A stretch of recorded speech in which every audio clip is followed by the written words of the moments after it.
Selamat datang di dunia novel. Kultivator Junior, mari kita lanjutkan kultivasi berikutnya di Martial God Asura volume 10. Episode 6113, Wajah Ayah Chu Feng. Selanjutnya Chu Feng menemukan Song Yue. Tentu saja, dia juga memberitahu mereka tentang alam suci keberuntungan. Meskipun tingkat kultivasi Song Yue tidak tinggi, dia bisa mempertaruhkan nyawanya demi Chu Feng. Chu Feng takut mereka akan mendengar tentang ini dan lari ke tanah suci keberuntungan. Itu sebabnya saya harus memberitahu mereka terlebih dahulu. Setelah memberitahu Song Yue tentang keputusan mereka, Chu Feng pergi ke kamar dagang prajurit. Dalam perjalanan, Chu Feng memperhatikan dengan serius dua buku tentang seni bela diri terlarang dewa. Larangan Dewa tingkat kedua, Bayangan Naga. Chu Feng menemukan bahwa pencipta seni bela diri terlarang ini dan pencipta nafas naga terlarang mungkin adalah orang yang sama. Karena kedua ilmu bela diri ini sangat mirip. Tentu saja, seni bela diri ini tidak sesulit nafas naga dan dapat digunakan secara normal dengan latihan. Adapun yang lainnya, diperoleh oleh Chu Feng di medan perang terlarang dewa. Alam terlarang dewa tingkat ketiga, alam virtual kekuatan dewa. Seni bela diri terlarang ini agak istimewa.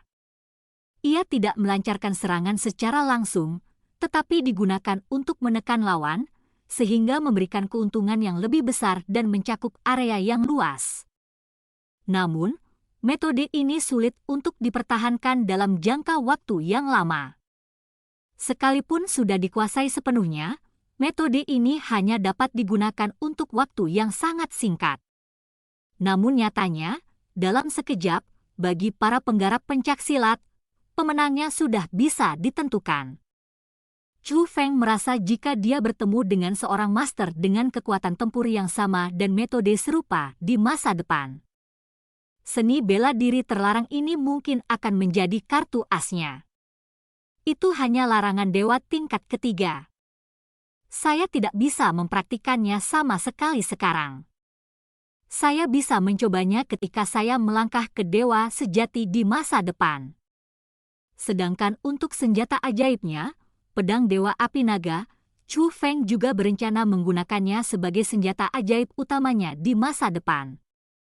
Bagaimanapun, itu adalah senjata ajaib yang menampilkan karakter asli dan kualitasnya tidak dapat dikatakan. Namun, Chu Feng tidak berencana menggunakan yang ini saja. Bagaimanapun, pisau gila tsunami yang diberikan kakek Xiao Yuer kepada Chu Feng juga berkualitas tinggi. Namun, senjata dewa itu luar biasa. Tidak mungkin orang biasa mengaktifkan dua senjata ajaib sekaligus. Tapi Chu Feng memiliki keyakinan ini. Dalam perjalanan, Chu Feng langsung mengintegrasikan semua sumber daya budidaya ke dalam dantiannya. Tapi dia tidak membiarkan guntur Dewa 9 Warna menelan semua sumber daya dan kekuatan yang dikendalikan Chu Feng. Bukan karena Chu Feng tidak ingin menerobos dengan cepat. Namun jika ingin menerobos, Anda harus melakukan ini. Semakin dekat dia dengan alam dewa sejati, semakin kuat perasaan Chu Feng. Dia membutuhkan pemahaman untuk menerobos rintangan. Dalam perjalanan budidaya pencaksilat, walaupun sumber daya latihan sangat penting, namun memiliki sumber daya yang cukup saja tidak cukup. Ini juga merupakan alasan mengapa banyak orang, meskipun mempunyai sumber daya untuk berlatih, hanya dapat terjebak dalam satu alam sepanjang hidup mereka. Pemahaman Chu Feng selalu sangat kuat. Selama dia memiliki sumber daya pelatihan yang cukup, dia seringkali dapat menerobos. Kali ini, karena kendala ini luar biasa dan merupakan bencana guntur dewa. Dan kali ini kesengsaraan guntur dewa sangat kuat. Chu Feng kemudian memperlambat kecepatan peleburan dan pemurnian kekuatan dan menemukan lebih banyak peluang untuk terobosan dari peleburan lambat ini. Dengan bantuan tanah rahasia 9 surga, Chu Feng dapat berjalan di dunia seni bela diri yang luas dengan kecepatan yang jauh melampaui apa yang bisa dibayangkan orang biasa. Jadi tidak lama kemudian, Chu Feng datang ke tempat terpencil Presiden Kamar Dagang Prajurit. Tapi ketika dia melewati penghalang dan memasuki pengasingan, ekspresi Chu Feng berubah drastis. Tekanan kuat menyelimuti seluruh dunia. Itu adalah aura yang melampaui dewa sejati, tapi itu bukanlah aura Presiden Kamar Dagang Prajurit. Pemaksaan ini, yang sangat sombong, adalah sebuah demonstrasi. Siapa yang berdemonstrasi di sini? Chu Feng mengikuti arah pelepasan tekanan dan segera melihat Presiden Kamar Dagang Prajurit dan ahli lainnya dari Kamar Dagang Prajurit dalam kehampaan. Namun, yang berdiri di hadapan pria kuat dari Kamar Dagang Prajurit adalah seorang wanita. Tekanan kuat itu berasal dari wanita ini. Wanita itu berambut putih dan cukup halus, namun wajahnya sepucat hantu, terutama matanya yang tidak terlihat seperti mata manusia. Aura itu bisa membuat orang mengabaikan kecantikannya. Karena kesan pertama yang dia berikan kepada orang-orang adalah bahwa orang ini kejam dan sebaiknya jangan main-main dengannya. Chu Feng mengenal wanita ini. Sebelumnya, Chu Feng dan Xiao Yuer bertemu wanita ini ketika mereka sedang mencari peluang setelah meninggalkan Laut Bintang Kuno. Menurut Xiao Yuer, wanita ini sangat kejam dan tidak masuk akal, dan serangannya sangat kejam. Oleh karena itu, banyak orang di dunia pencaksilat yang menyebutnya sebagai orang gila. Hampir setiap orang yang mendengar tentang dia akan lari begitu melihatnya, jika tidak, nyawa mereka mungkin dalam bahaya. Bahkan kekuatan utama tingkat penguasa Tianhe tidak mau memprovokasi dia. Dan wanita ini kebetulan mengenal ayah Chu Feng.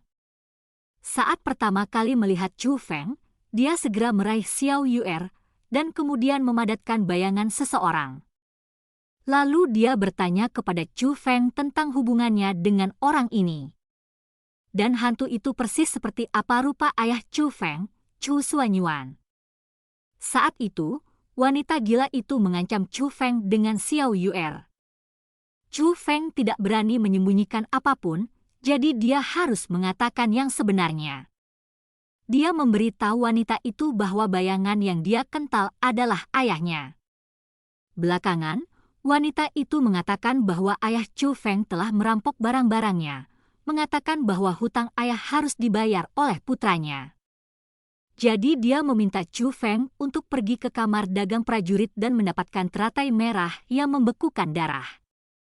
Setelah Chu Feng menyelesaikan masalah ini, wanita itu benar-benar melepaskan Xiao Yuer dan bahkan memberi Chu Feng kesempatan yang dicari oleh Chu Feng dan Xiao Yuer. Belakangan, Egi mengandalkan kesempatan itu untuk mencapai tingkat kultivasinya saat ini. Setelah kejadian itu, Chu Feng memiliki kesan yang baik terhadap wanita gila itu. Saya tidak pernah membayangkan bahwa saya akan bertemu di sini hari ini. Dan melihat postur ini, wanita gila ini jelas memiliki dendam terhadap kamar dagang prajurit. Berdengung pada saat ini, sebuah kekuatan menyelimuti Chu Feng, presiden kamar dagang prajurit. Ketika dia melihat Chu Feng mendekat, dia langsung menarik Chu Feng ke belakangnya. "Senior, apa yang terjadi?" Chu Feng bertanya dengan suara rendah. "Saya punya dendam terhadap orang ini. Sekarang dia telah memasuki alam dewa, dia di sini untuk membalas dendam. Aku hanya tidak menyangka dia akan menemukan tempat ini. Sepertinya dia sudah merencanakannya sejak lama. Dia benar-benar menyimpan dendam. Tapi tidak apa-apa, aku bisa menyelesaikannya, kamu tidak perlu khawatir." Setelah Presiden Kamar Dagang Prajurit mengatakan ini, dia memandang wanita gila itu. "Kamu adalah orang pertama yang membunuh orang-orang dari kamar dagang prajuritku hari itu. Aku bisa saja membunuhmu secara langsung untuk membalaskan dendam orang-orang dari kamar dagangku. Tapi menurutku tidak mudah bagimu untuk berlatih seni bela diri.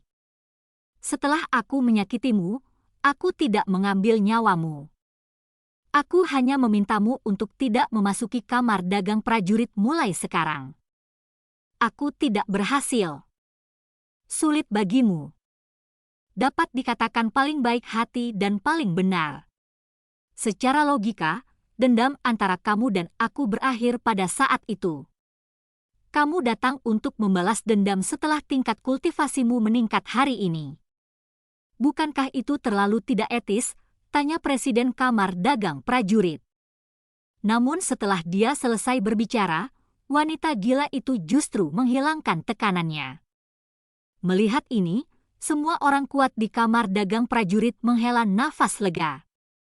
Jelas sekali bahwa mereka sangat takut pada wanita gila itu. Presiden Kamar Dagang Prajurit memandang Chu Feng. Dengar, saya bilang ini bisa diselesaikan dengan mudah. Namun saat ini, suara wanita gila itu terdengar. Apakah kamu mengenalnya? Kata-kata ini diucapkan kepada Chu Feng. Melapor ke senior, Presiden juga senior saya. Chu Feng buru-buru menjawab.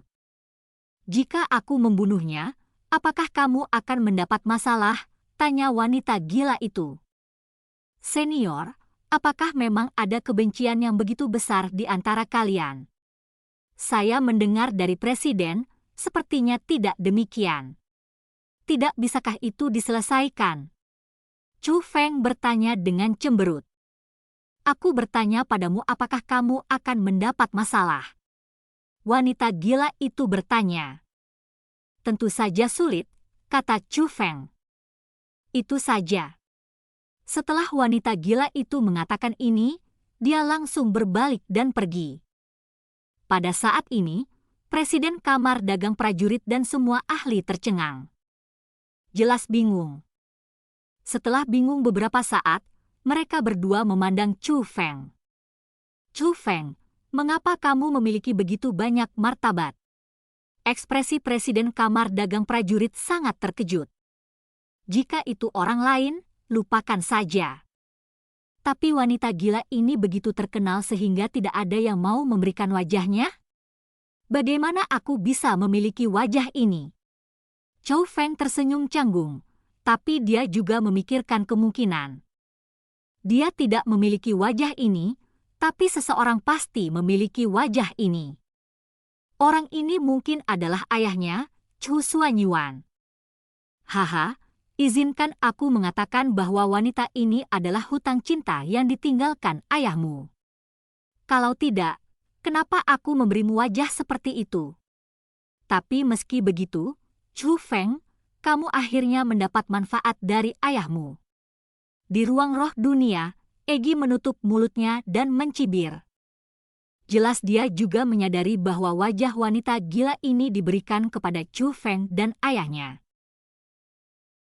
Dan cerita pun berakhir. Sampai jumpa di cerita berikutnya dari Martial God Asura di dunia novel.